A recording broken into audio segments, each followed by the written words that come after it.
So we're ready to start sewing now, but before we do, let's talk about the machinery setup. So if you're using a sewing machine, then you want to use a ballpoint needle. I've got a medium or number 80 size ballpoint needle set up in my machine here. You're also going to want to thread this up with, I would say for this fabric, a nice warm white, like a bridal white, is good for this. It's not a brilliant white, the white on this, it's a warm kind of winter white. So I've set that up with a nice ivory thread there. And then stitch wise, I would suggest that you're going to use a zigzag stitch or a running stitch or a lightning stitch, all of which are good for sewing with knit fabrics. And just refer to your sewing machine manual to get some ideas on the stitches that are suitable for sewing with knits on your particular machine. And keep your scraps, you'll have some scraps from having cut your top out. So just use those to test your stitches just to get yourself comfortable with the stitch that you're using. Don't use a straight stitch for sewing with knits because it won't move with the fabric and it will crack, the thread will break. So zigzags are much better, or stitches which are really designed for sewing with stretch. So that's the setup on your sewing machine. Let's have a quick chat about the overlocker. Overlockers are great if you're going to do a lot of sewing with knits. Mine is a Juki and it's MO654DE. A lot of people ask me that. I love this machine. It's a real workhorse. It's really nice to use. Now with overlockers, you're going to want to, I've just got white thread because I haven't got 4 cones of ivory thread, and this is all going to be on the inside of the garment, so I'm perfectly happy. I've got 4 cones of white thread set up on my overlocker there. I'm just using moon threads. I've got both needles. I'm going to use both the left and right hand needle, and I've got all 4 cones of thread. So I've threaded up my overlocker, given it a quick brush down, get it ready for the project. I was using black before, so it was quite fluffy with black, and I wanted to just give it a little clean. Now, something that's really important to think about with your overlocker is your differential feed. Your stitch length, mine is between 2 and 3. There's my stitch length dial on the side there, and I've got mine between 2 and 3, which is fine. That is just that line there, which is the normal stitch length for sewing with. This button here, this dial, is for differential feed, and I'm just going to have a quick chat about what differential feed is. Now on your overlocker, I'm going to lift this up, you probably can't see very clearly, but if we look under here, on an overlocker you have 2 sets of feed dogs. The feed dogs are the jaggedy bits that sit at the bottom of your needle plate underneath your presser foot, and with a sewing machine they just work like this, pulling the fabric through as the stitches happen. With your overlocker you have 2 sets of feed dogs, and they can either work in unison, neutral, they can either work like this, which is basically pulling the fabric apart as it goes under the foot, and what that will do is stretch the fabric out, and that can create a wavy seam. Or you can do the opposite, and you can have the feed dogs working like this, basically scrunching the fabric together as it goes under, which can create ruffles or gathers. Now with stretch fabrics, as a stretch fabric passes through your overlocker, or knit fabric passes through your overlocker, if you leave your differential feed on a neutral setting, just because it's stretchy, it will actually stretch a little bit, and what you'll end up with is a slightly wavy or stretched seam. So what we want to do is we want to increase the differential feed to about 1.5, and that will what will happen then is that those feed dogs will work together just to push the fabric together as it's going under, and that will counteract the fabric's natural tendency to stretch, and it will just correct any stretching that might occur. I'll do a quick demo for you to show you what I mean. It's a funny thing to get your head around. Here's a piece of my scrap fabric. First of all, I am going to sew with neutral differential feed. So if I was sewing with a woven fabric, I would have it on neutral differential feed.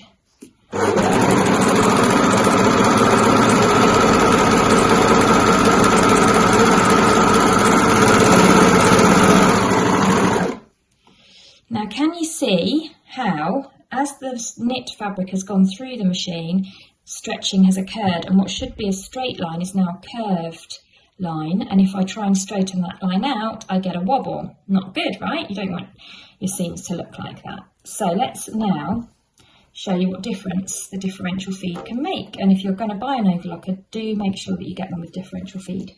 So let's increase our neutral differential feed up to as high as it will go, which is number 2. Let's go really extreme.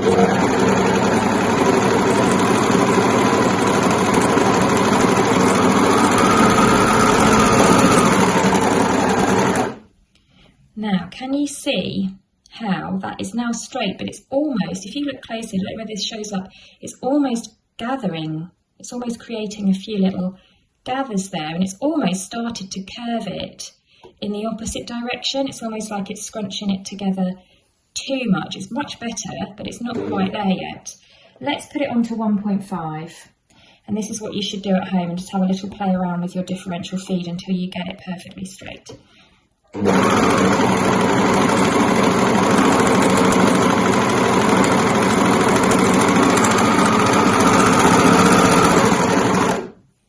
There you go, and that is just how you want it to be. It's created a nice straight seam. Do you remember that first one where we didn't change the differential feed, how wobbly it was? Look at how beautifully straight that is now. I mean, it's not straight with the stripe because I wasn't paying attention to where I was sewing, but that seam itself is nice and straight, and that's what we want. Let's just have a look. If I put that to 0.7 and fold the fabric over again, I'm going to show you what happens if we go the other way. So I'm now on 0.7, I've gone below neutral. And as far as I can go in the other direction,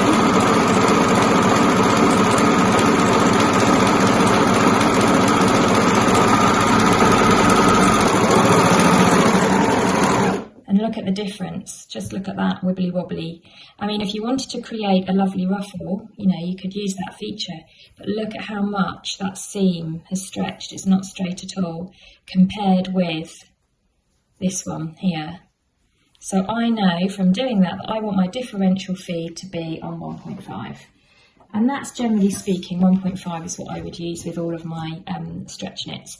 So if you're going to use an overlocker, then get it set up, 4 threads, test on a scrap first, have a play around with your differential feed, get that to where you want it to be. If you're using a sewing machine, you can make this entire top on a sewing machine. Just consult your manual to see the stitch type and do some experiments with your scraps of fabric so that you're happy. Now, jersey doesn't fray, so you don't have to worry about finishing the internal seams. You can just use your stretch stitch on your sewing machine, but obviously an overlocker is perfectly designed for sewing stretch knits and making t-shirts, so that's what I'm going to use. If you are using an overlocker, you will need a sewing machine setup as well, because there are a couple of elements of this make where we're going to also use our sewing machine. I'm going to follow the instructions as they appear in the t-shirt builder booklet that comes with your pattern. Having said that, they're quite to the point, these instructions. They don't give you loads of additional information, so I'm going to give you a bit of additional information as we go through.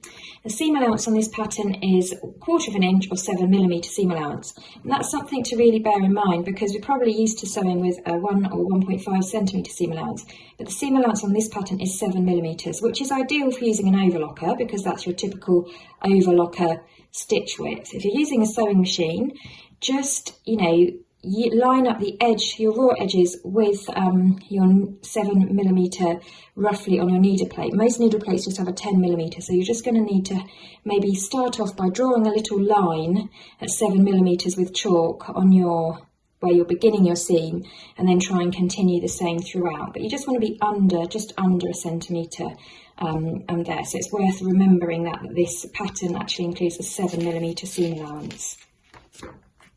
So the first stage, stage 1, whichever style you're making, is to lay the back and front panels together, right sides together.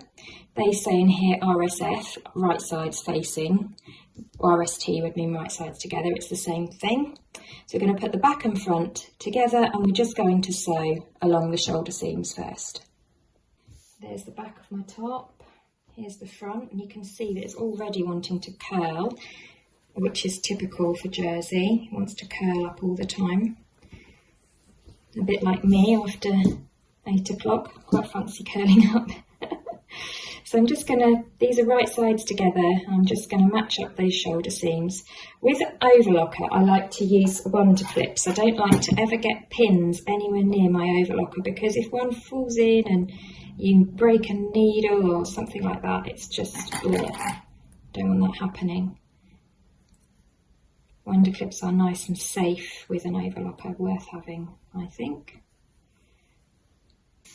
So those are now clipped together, right sides together at the shoulder seam, and we're going to whiz that under the overlocker and sew those shoulder seams. Take that first clip off to get it out of the way. Lift the foot and post the first bit of fabric under. Now remember, because you've got a 0.7 centimetre seam allowance, you aren't going to chop anything off. You're just going to sew to the edge. Make sure those edges are together. And off I go. Take those clips out of the way as I go.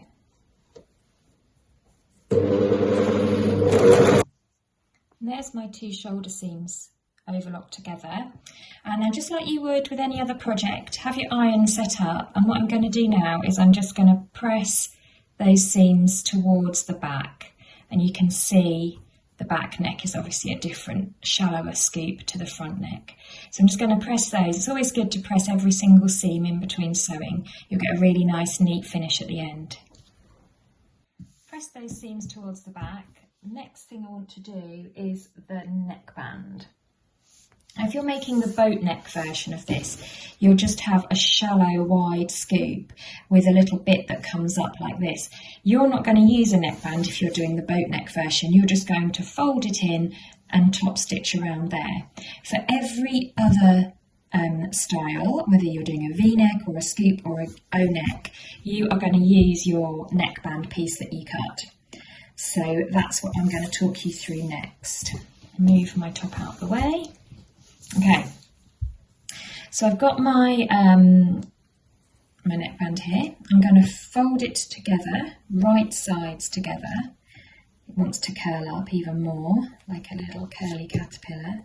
So just make sure it's not twisted at all. Fold those right sides together. A little wonder clip to hold that in place, and then we're just going to overlock that together to make a loop.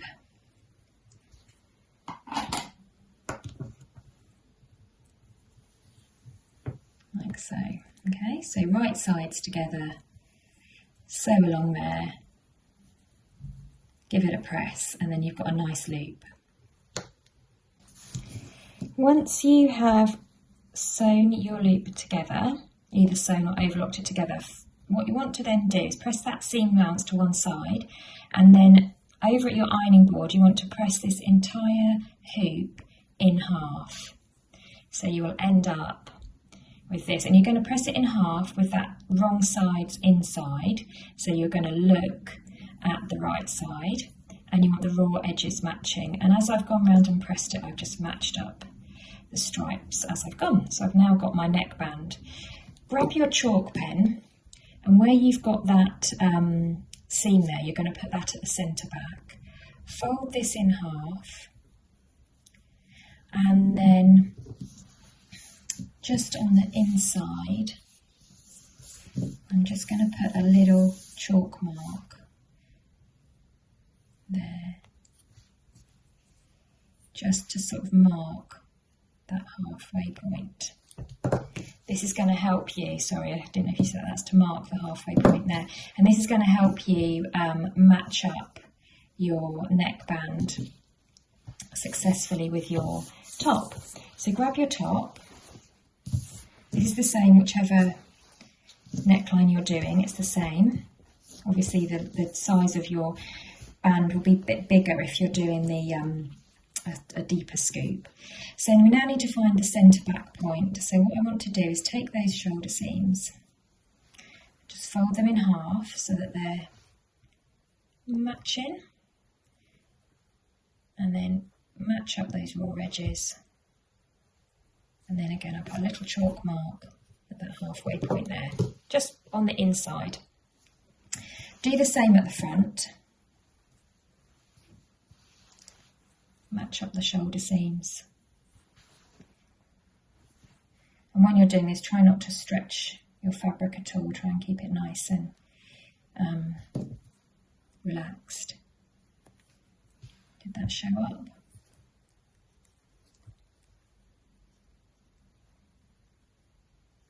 A little pink chalk mark there. So that's my centre front mark. Now what we're going to do is we're going to apply the neckband to the neck hole, for want of a better word for it. So lay out your top flat. I'm going to move this camera a bit so that it's a better angle for it to see.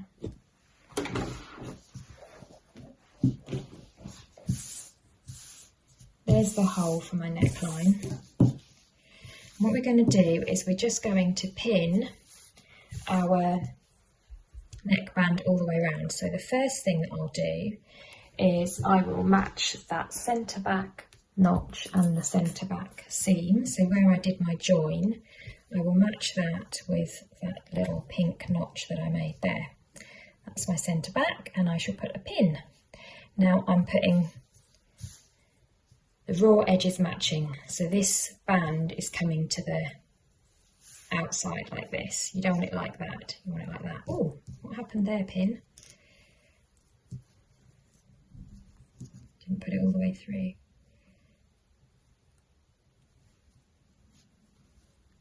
There we are.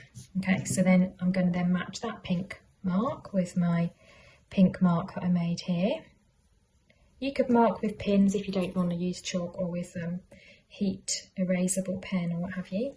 So I know now that I've got half of my neckline, half of my neckline, half of my neckband, half of my neckband. Now with neckbands, these are always cut smaller than the hole they're going to fit. The reason why is so that once they're sewn in, they'll flip in and sit flat. If these were cut the same size as the hole, then you'd end up with a sort of a neckband that sits up proud, and you don't want that.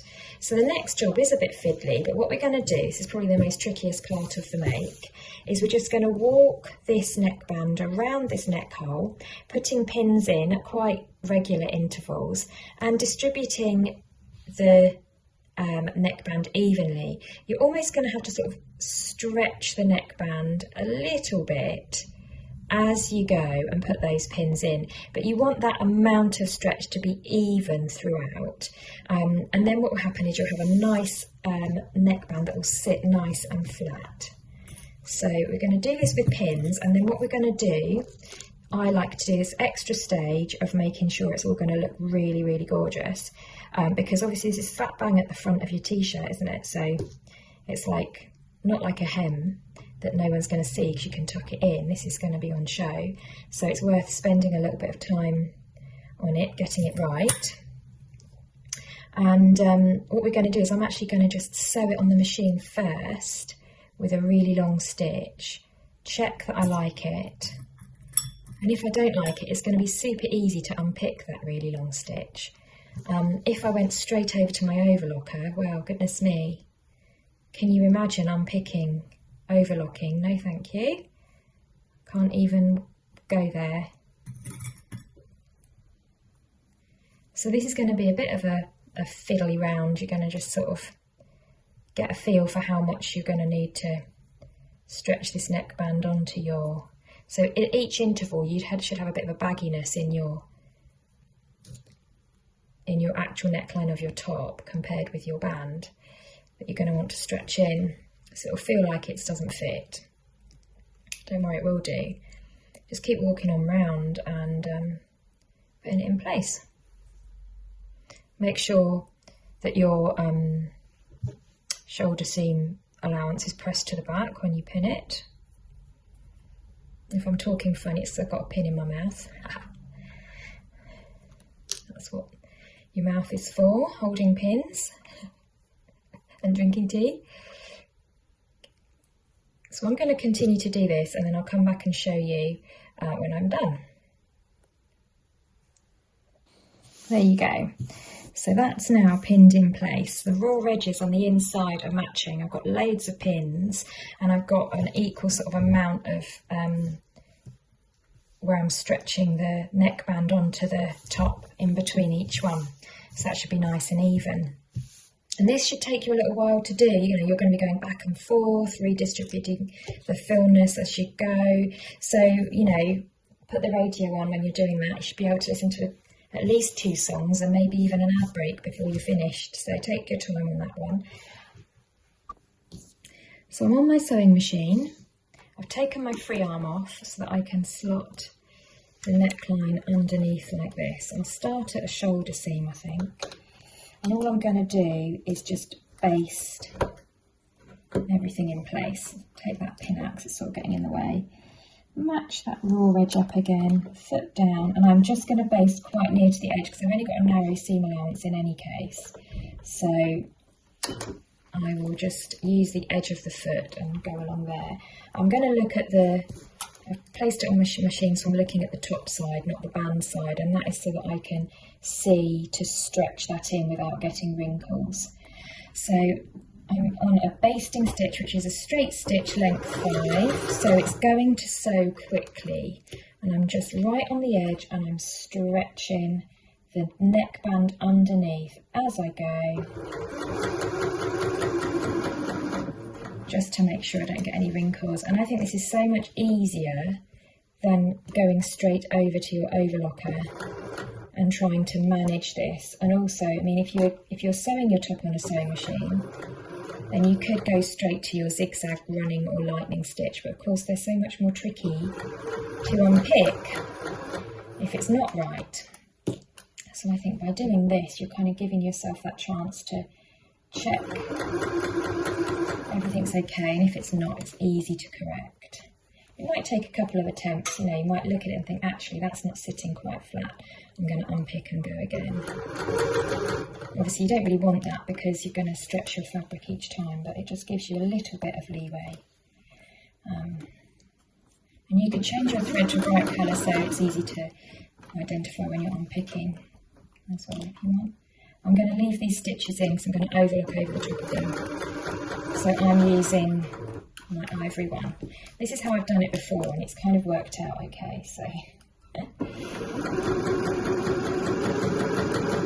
and once you've made this top quite a few times, you might not need to do this stage, but I think it's a good stage to do to begin with.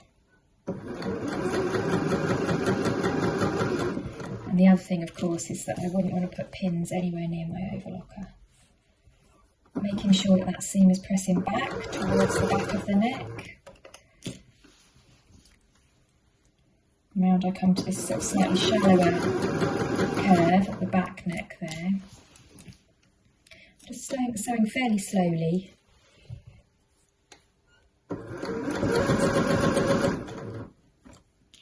I'm just coming back to where I started. Done. So that's where we're at now. So can you see there's my basting stitch there that I've gone all the way around there. So turn it back through to so you're looking at the right side again, and you can just check how things are sitting. And I think that looks nice. This neckband automatically wants to draw itself in. It's not sitting proud at all. It's nice and flat. And if you know, that was, once that's pressed, that's going to sit nice and flat. So the next thing to do is to just run your finger around and just check for any pleats. I think it's just where it's sewn. There's not an actual pleat, but actually on the back I noticed I've got a tiny little pleat there. It's just on the back, it's ever so small. But what I can do is very easily just undo a couple of stitches there. And I won't even bother sewing it again. I'm just going to release, it's the tiniest little pleat in the fabric there. So I'm just going to release that so that when I overlock it, I will smooth that out. So the next stage is to just check that everything's sitting nice and straight and how you want it to do. Now, if you're using your sewing machine, then you can go ahead and do your proper lightning stitch around the edge there. If you're using your overlocker, you can go around and overlock it next. So I'm now going to overlock everything. I'm lifting my foot so I can put that all the way underneath. I just want everything to sit nice and flat.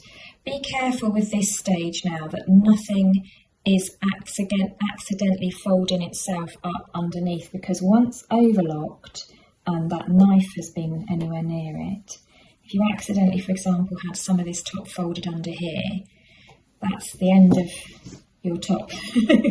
That's it, you know. So you can see I've undone those couple of stitches there to smooth out that pleat that I found, and I can just sort of stretch that out as I'm sewing, so that will get rid of that.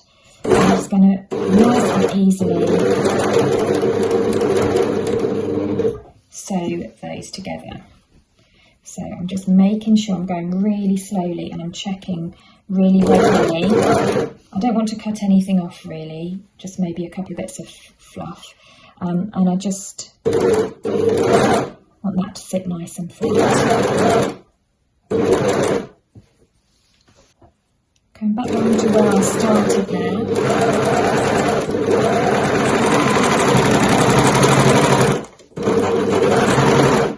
So I'll just finish that off just by coming off there. And that is my seam done. I can see that those basting stitches are just sitting to the inside of that overlocked edge, so I can just whip them out actually. And then once I've done that, I shall give everything a good press. And that's my neckline done. There's my neckline. I've overlocked it and I've given it a lovely press, and it's looking nice and flat, just how I want it. A couple of things I learnt actually which I want to pass on to you. Number one, I started and finished overlocking at centre back, and actually I'd have been better off starting and finishing up here so that that little across the over bit is hidden when the top's hanging up. Not that it's going to show when it's worn, but just for hanger appeal. And also I was thinking, I kind of wish that, well, that stripe there is kind of on the centre front, but it's ever so slightly off. So if you're going to be super duper perfectionist, you could just, when you're matching everything up, think, I want that stripe there to be absolutely dead on the centre front. But anyway, overall, I think that looks super, so I'm really pleased with it. I am now going to go on to the sleeves.